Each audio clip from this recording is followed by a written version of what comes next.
Giderin, giderin, uzakdır yollar, söyürün, işlerin, ağlap gülürün.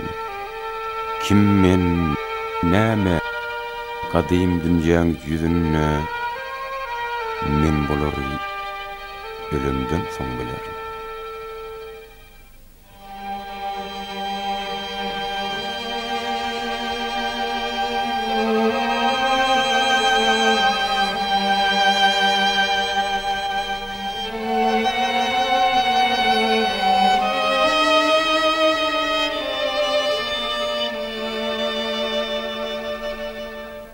Nuri Hal Mehmedov, Türkmenistanyň halk artisti, meşhur kompozitor, Türkmen milli sazynyň lehengleriniň biri.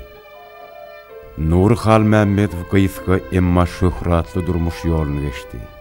Oňa Allah tarapyn berilen zehin ýyllarym çaltlygyny üssü, kämilleşdi.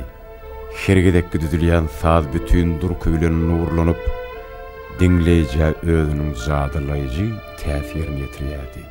Kompozitoriň saz eserleri, onuň häsiýetiniň özüne bolan belent adamkärçilik duýgulary, üýtgeşik ogazlaryň üssü bilen ansan kalygyna sinýärdi.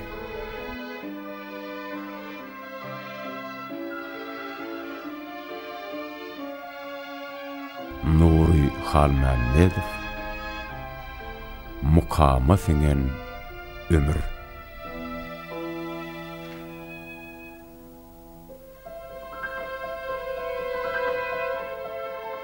Ömrüň agajyndan düşüp dur günler, günler ömrüň elegine elener. Eýda dönmek isler däl gögünler, geçen gün şäherdän gaýdyp geler.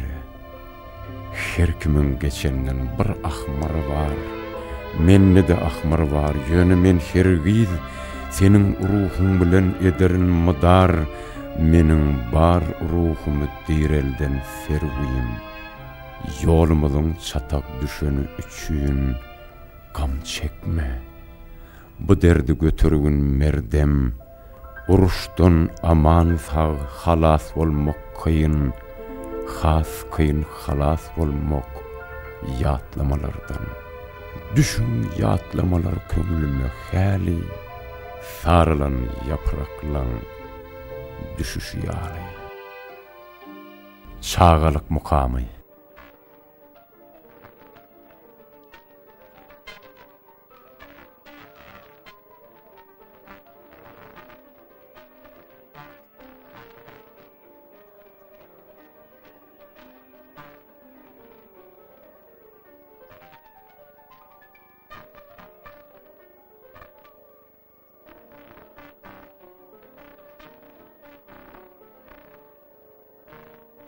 Kär saýlap alyp bolmaýar.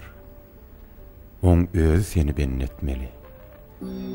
Ene şonda sen şol jadylaýjy çakylygy wagtynda seslenip, oňa bütün ihlasyny siňdirseň, öňde goýulan maksada ýetmek üçin janaýaman işleseň, onda bitmejek iş, alınmajak gala bolmaz.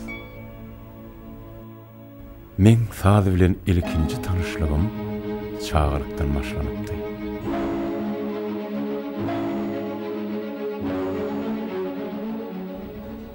Şonda men ilkinji gedek türkmen aýdymlaryny we bagşylaryň milli saz gurallaryny ýerine ýetiren sazlaryny dinläpdim.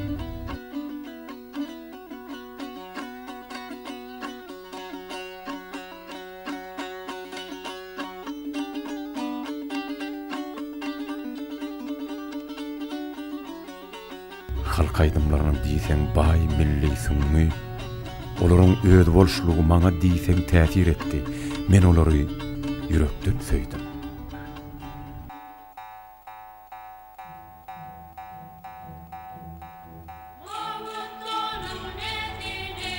Ulagam dutar erwet çalanypdy.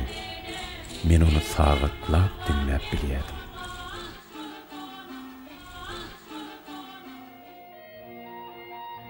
Daýna owasy, Bu ýerde 1938-nji ýylyň 20-nji iýunyna Nury dünýäge inipdi.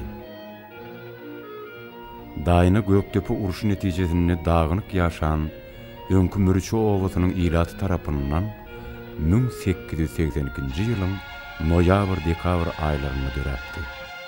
Şonda şo wagtky Ahalteki uyezdiniň ketdeleri aýry-aýry owalaryň ilatynyň haýyşy boýunça Durun owasyndan ýokarrakda ýerleşýän jülgede daýyna çeşme göz başynyň golaýyny özüne 42 erkek göbekligini 48 sany hem aýar maşgalan jemleýän 25 öýlü daýyna atly owan düretmäge ruhsat beripdir. Şol adamlaryň arasynda Nurynyň atasy Baý Muhammed de enesi Artygejede bardy. Daýnalar irki döwürlerden bäri aýdymsaz bilen bagry badaşan halk. Daýna meşhur destançylar anna hal bagşynyň, dost hally bagşynyň, gelli bagşynyň hem atanydyr. 20-nji asyryň başynda ýaşan daýnalar Edil Nurynyň enesi Artygeje ýaly goşgu düzüp, onu aýdym edip aýtmagy gowurupdyrlar. İnçe ansan duýusy olardy ähli zatdan. Hatda günnöki çörek hakyndaky aladadanam ýokarda tuturupdyr. Mümkin daýnanyň üýtgeşik tebigaty onuň her bir ýaşaýjysyny gözellige, söýüge teşnedendir. Baklyga, asmana, dağlara, ýyldızlara söýüge we ölüme akyl ýetirmäge, olary duýmaga ýardam edendir.